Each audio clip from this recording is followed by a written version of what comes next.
SSC এখন বলছে mirror image প্রকাশ করার কথা যে আপনারা দাবি জানিয়েছিলেন, তার বদলে এসএসসি এখন বলছে সুপ্রিম কোর্টের গাইডলাইন মানবেন তারা।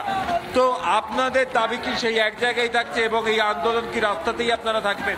আমরা প্রথম কথা রাস্তাতেই থাকবো। সুপ্রিম কোর্টের গাইডলাইন তো অনেক কিছুই ছিল, সুপ্রিম কোর্টের গাইডলাইন এখনো আছে, ওএমআর মিরর ইমেজ প্রকাশ করতে হবে, যেটা সিবিআই দ্বারা উদ্ধার কিছু সেটাও প্রকাশ করতে করার বলা। এখন সুপ্রিম কোর্ট বলেছে, হাইকোর্টও বলেছিল, তাহলে সেটা এখন কেন হয়নি?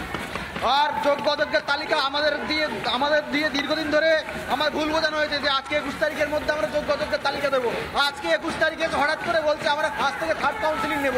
আমাদের সঙ্গে প্রতারণা করা হচ্ছে, কারণ আপনারা নিয়ম মেনে সপ্তম কাউন্সিলিং পর্যন্ত করিয়েছেন, তাহলে আমাদের মধ্যে ডিভাইড অ্যান্ড রুল করার জন্য ওনারা থার্ড কাউন্সিলিং অব্দি ওনারা রাখতে চাইছেন। কেন? এই ডিভাইড অ্যান্ড রুল আমরা মানছি না। সপ্তম কাউন্সিলিং পর্যন্ত আমরা দুটো তালিকা চাই, একটা যোগ্য একটা অযোগ্য।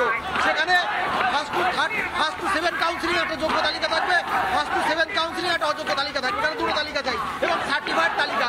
ওনাদেরকে বলতে হবে যে এর বাইরে আর কোনো অযোগ্য নেই, তাহলে আমরা আন্দোলন তুলবো, নইলে আমাদের আন্দোলন চলবে। আমরা এখন এখান থেকে উঠবো না, আমরা এখানে অবস্থান ধর্ণা বিক্ষোভ করবো। মিরর ইমেজ বা আপনাদের যোগ্য অযোগ্যের যে তালিকা সেইটা প্রকাশ করার ক্ষেত্রে এসএসসির এত অনীহা কেন? জানি না ওনাদের কেন এত ওনাদের বরাবরই অনীহা। ওনারা বরাবরই চাইছেন না যেখানে যোগ্য অযোগ্য আলাদা হোক। ওনাদের কিছু একটা ইন্টেনশন তো আছেই, ওনাদের যাবতীয় কর্মসূচি কোথাও না কোথাও অযোগ্যদেরকে অক্সিজেন দেওয়ার জন্য, অযোগ্যরা যাতে বাঁচে। আজকে মিরর ইমেজটা নেই কেন? মিরর ইমেজটা লুকিয়ে ফেলা হয়েছে অযোগ্যদের বাঁচানোর জন্য। এখনো সেই ইন্টেনশন এখনো আছে যে ওরা এখনো ইন্টেনশন চালিয়ে যাচ্ছে আগামী দিনে অযোগ্যদেরকে বাঁচাবে। এটা আমরা কোনোভাবে হতে দেবো না। আমাদের দেওয়ালে ফিট থেকে গেছে, আমাদের আর কিছু নেই। আমরা এটাই চাইছি যে অযোগ্যদের বাঁচাতে হবে, ওদেরকে ছেড়ে ফেলতে হবে, এটাই আমাদের একমাত্র দাবি।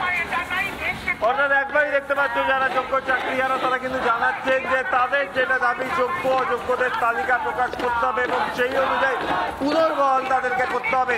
সুপ্রিম কোর্টের গাইডলাইনে অনেক কিছুই বলা ছিল, যেটা যেমন তারা যেমন জানাচ্ছে যে সিবিআই এর কাছ থেকে পাওয়া ডেটা, অর্থাৎ সিবিআই এর কাছ থেকে যে সমস্ত ওএমআর পাওয়া গেছিল, গাজিয়াবাদের নাইসার কাছ থেকে যে সমস্ত ডকুমেন্টস রিকভারি হয়েছিল, সেই সমস্ত কিছু সেগুলোকে প্রকাশ করা যেতে পারত, বা যে যোগ্য অযোগ্যের তালিকা সিবিআই এর কাছ থেকে এসেছিল সেগুলোকে প্রকাশ করা যেতে পারত। কিন্তু তা না করে এখন সুপ্রিম কোর্টের গাইডলাইনকে সামনে রেখে কার্যত যোগ্য অযোগ্যের যে তালিকা সেই তালিকাকে গুলিয়ে দেওয়ার চেষ্টা এবং তার পাশাপাশি থার্ড কাউন্সিল অব্দি দিয়ে থার্ড কাউন্সিলিং এর পরবর্তী যে কাউন্সিলিংগুলো রয়েছে সেগুলোকে অবৈধ বলে দাবি করে তাদের ভিতর, অর্থাৎ এই যে চাকরিহারা তাদের ভিতর ডিভাইড রুল করবার চেষ্টা করছে এসএসসি, এমনটাই কিন্তু তাদের বক্তব্য।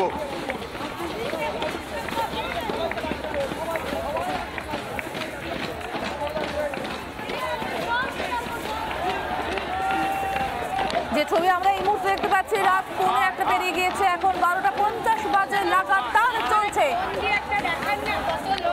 চাকরিহারাদের আন্দোলন। মাটি কামড়ে পড়ে থেকে দাঁত চেপে লড়াই চালিয়ে যাচ্ছেন তারা, শুধুমাত্র যোগ্য অযোগ্যের ফারাকটা বুঝে নিতে, নিজেদের সম্মানটা বুঝে নিতে, পেটের ভাতটা বুঝে নিতে।